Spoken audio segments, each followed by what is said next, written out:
Bonjour, ici Cécile. J'espère que tu vas bien et que tu passes une très belle journée. De mon côté, aujourd'hui, j'ai envie de te parler de créativité. Et pour ce faire, je suis accompagnée de notre petit dernier, notre bébé de 7 mois, qui est à côté de moi, en train d'essayer de gambader plus ou moins à quatre pattes et qui du coup fera peut-être quelques bruitages pour accompagner ce que je vais te raconter. Si c'est la première fois que tu vois une de mes vidéos, que tu passes sur ma chaîne, donc je suis Cécile, j'ai 3 enfants, je suis professeure de yoga, coach également, et je crée des vidéos sur mes coups de cœur, et je crée des vidéos sur le minimalisme, sur l'alimentation végétale, sur la méditation, le yoga, ça peut être aussi des réflexions personnelles, des coups de cœur, en tout cas un mode de vie que j'ai envie de partager avec toi.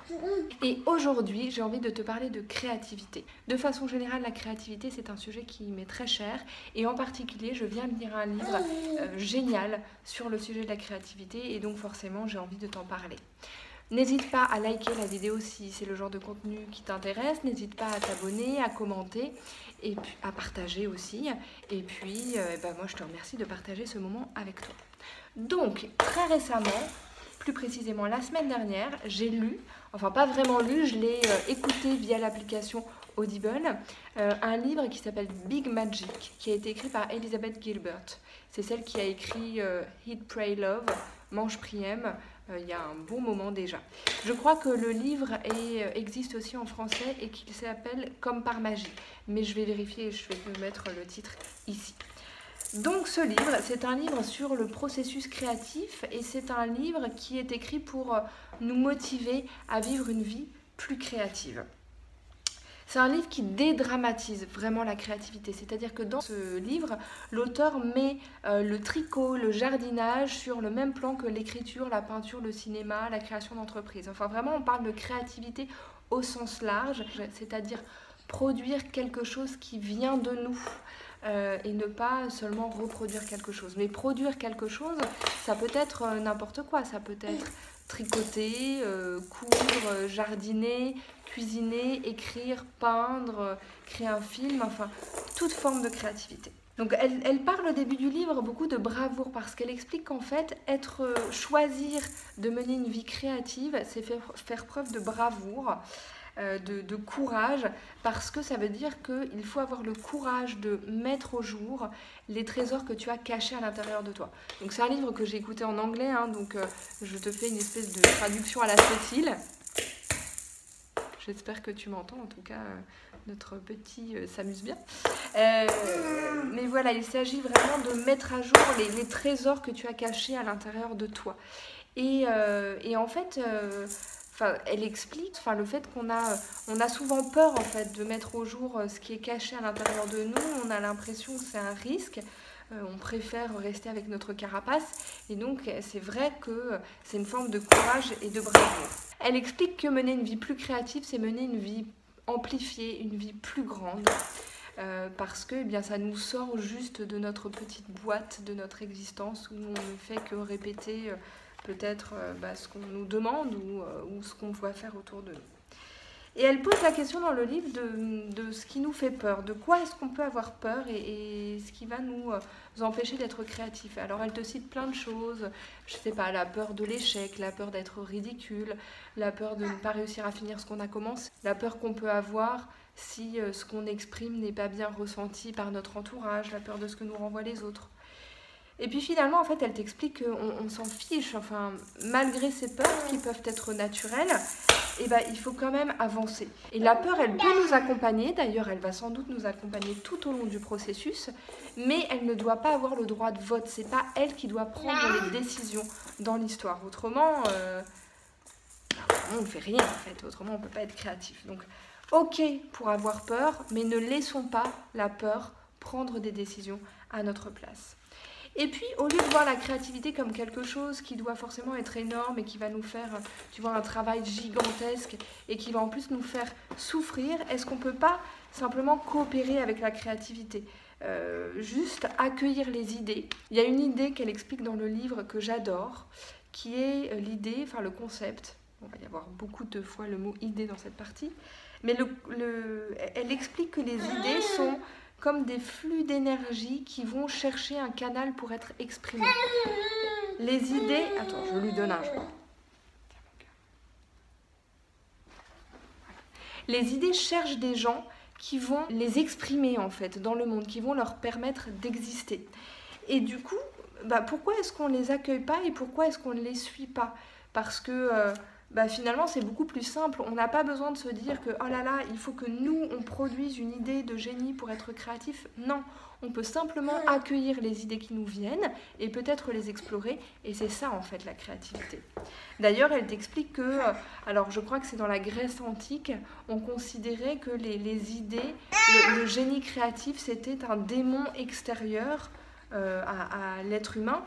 Et donc elle explique un peu ce concept-là et elle t'explique que c'est une bonne idée de considérer ça parce que du coup ça va beaucoup dédramatiser le processus créatif. Parce que d'une certaine manière, si tu rates, c'est pas seulement dû à toi, mais finalement c'est aussi le génie extérieur qui n'a pas été complètement là. Et puis au contraire, si tu réussis, si ton idée est vraiment géniale, eh bien ça va t'éviter d'avoir les chevilles qui enflent complètement, d'avoir un ego surdimensionné. Donc c'est assez chouette je trouve comme concept. Il y a une autre idée sur laquelle elle revient énormément dans le bouquin, c'est celle de faire les choses, tout simplement. Et de faire, de produire constamment. Parce que sans demander la permission aux autres, sans se préoccuper du résultat, sans faire pour aider les autres, mais en faisant vraiment pour nous, pour nous-mêmes, en s'amusant, parce que c'est fun, parce que ça nous permet de nous exprimer, mais de toujours faire. Et c'est comme ça qu'on va développer notre créativité. Elle explique que la créativité, c'est vraiment propre à notre espèce, à l'espèce humaine. De tout temps, l'homme a cherché à créer des choses qui n'étaient pas forcément utiles, à décorer des objets du quotidien, à se décorer. La créativité, c'est vraiment un droit de naissance pour elle. Et c'est vrai que j'aime bien cette idée. On a le droit d'être créatif, on a le droit de décorer tout ce qu'on a envie, que ce soit notre coque de téléphone, ou notre agenda, ou notre assiette. Enfin, on a le droit de tout décorer, d'être créatif, parce que c'est ça qui met un peu de positivité dans notre vie. Elle parle aussi du distinguo entre l'originalité et l'authenticité.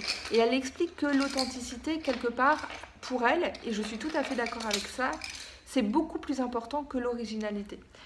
Parce que l'important, c'est d'être authentique. On va chercher à être original, mais finalement, il y a toujours quelqu'un dans l'histoire de l'humanité qui aura fait quelque chose de proche de ce que nous, on veut faire.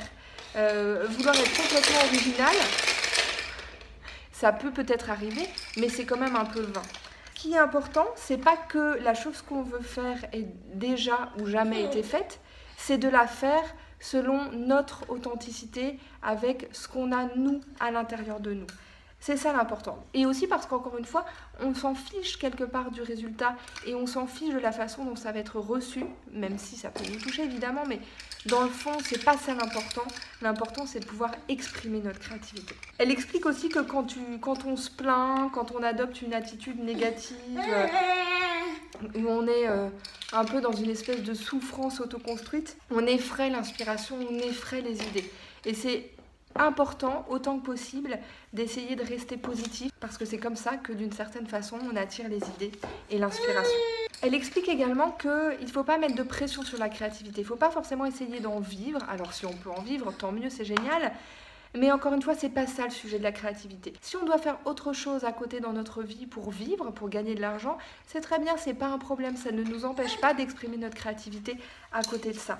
Mais si on met trop de pression dans notre créativité, eh bien évidemment, elle va pas pouvoir s'exprimer. Il y a une autre idée que j'adore dans ce bouquin et que j'ai envie de partager avec toi. Elle explique à un moment donné que le perfectionnisme, c'est de la peur avec des belles chaussures. Ou c'est de la peur haute couture, si tu veux. Attends, il faut que j'intervienne. Je continue à accompagner. Donc elle explique que le perfectionnisme, c'est de la peur haute couture quelque part. C'est une version un peu plus chic de la peur, mais ça n'est rien d'autre que de la peur. Et j'adore cette idée parce que je crois que je t'ai déjà parlé de perfectionnisme dans d'autres vidéos. Je t'en avais notamment parlé, je crois, dans ma vidéo sur la vulnérabilité, sur un bouquin que j'avais lu de Brené Brown, qui était génial aussi. Mais j'adore cette idée de se dire que le perfectionnisme, c'est de la peur en plus chic. Et c'est vrai, c'est pas... il faut arrêter de se dire que le perfectionnisme, c'est une qualité extraordinaire, qu'il faut être perfectionniste. Non, le perfectionnisme, ça nous empêche d'avancer. La perfection, de toute façon, ça n'existe pas. Par contre, s'exprimer, pouvoir être créatif, ça existe. Elle cite aussi saint Thomas à un moment donné dans le bouquin. Alors c'est une citation que je connaissais pas du tout, hein, qui fait pas partie de mon champ culturel, si tu veux, mais que j'aime beaucoup. Donc dans cette citation, c'est ma traduction, hein, évidemment, il dit que si tu mets au jour ce qui est à l'intérieur de toi, c'est ça qui te sauvera. Par contre, si tu ne mets pas au jour ce qui est à l'intérieur de toi, c'est ça qui te détruira. Et alors c'est un peu profond, c'est moins léger que le reste, mais j'aime beaucoup cette citation et ça correspond beaucoup à l'idée que je me fais du fait que c'est très important d'être authentique et d'oser être vulnérable et de mettre au monde ce qu'on a à l'intérieur de nous. Alors, bon, elle répète beaucoup l'idée de faire, de continuer à créer quoi que ce soit, quelle que soit l'importance, parce que déjà, d'une part, souvent on a peur de ce que les autres vont penser de ce qu'on fait. Mais honnêtement, et elle explique très bien dans le bouquin, les gens s'en contrefichent, dans le fond. Oui, ils vont regarder, oui, ils vont peut-être jaser quelques instants, mais chacun dans la vie est complètement pris, complètement emmêlé dans ses propres drames personnels. Donc les gens, ils vont pas se préoccuper de nous en réalité, de ce qu'on a fait. Ça va peut-être les intéresser, ça va peut-être les faire parler pendant quelques instants, mais c'est tout. Dans le fond, ils s'en fichent. C'est pas important pour eux. Et c'est pour ça qu'il faut pas créer pour les autres, mais vraiment pour soi. Et d'ailleurs, ce qu'on fait, ça n'a pas besoin d'être important. Il faut mettre un peu de légèreté dans ce qu'on accomplit. Elle explique notamment que les choses créatives que l'on fait, on ne peut pas les considérer comme notre bébé. Parce qu'elle explique qu'il faut faire les choses avec légèreté, sinon si on y met trop de drame et un côté lourd et définitif, c'est trop difficile et ça nuit à notre créativité. Elle te dit aussi qu'il n'y a pas besoin d'être passionné, parce que parfois on a l'impression qu'on n'a pas de passion, mais on va plutôt être curieux. Et la curiosité, ça suffit. Une passion peut naître de la curiosité. On peut avoir simplement un peu de curiosité pour un sujet qui va nous pousser à faire des recherches dessus ou à commencer à créer sur le sujet et qui ensuite fera peut-être qu'on deviendra passionné par ce sujet. Ou pas d'ailleurs, c'est pas grave. Mais être curieux, c'est plutôt la démarche qu'elle préconise dans la vie parce que c'est ça qui va nous faire avancer. Être passionné, ça met tout de suite un côté très dramatique. Tout le monde n'est pas forcément passionné par des choses, mais on a tous de la curiosité pour quelque chose, et c'est ça qu'il faut aller chercher. Il y a un côté vraiment très jouissif dans le livre où elle t'explique que l'univers s'amuse avec nous, que c'est un terrain de jeu, et que quelque part il faut profiter de ce terrain de jeu. Il faut créer, cuisiner, tricoter, créer sa boîte, son jardin, coudre, faire du point de croix, créer des vidéos, écrire des poèmes, ce qu'on veut, mais créer parce que c'est notre droit en tant qu'être humain. Et que même si ça prend 1 minute de créer quelque chose, eh bien ça nous apportera quelque chose, une bouffée d'air frais, et ça nous permettra de nous développer. Moi, j'ai vraiment adoré ce bouquin. Honnêtement, ça a été une bouffée d'air frais dans mon quotidien, ça m'a énormément motivée. Parce que voilà, ça dédramatise vraiment le processus créatif. Et c'est vrai que parfois on a envie de créer des choses et on se dit non mais ça va pas être parfait ou ça va pas être important donc je le fais pas.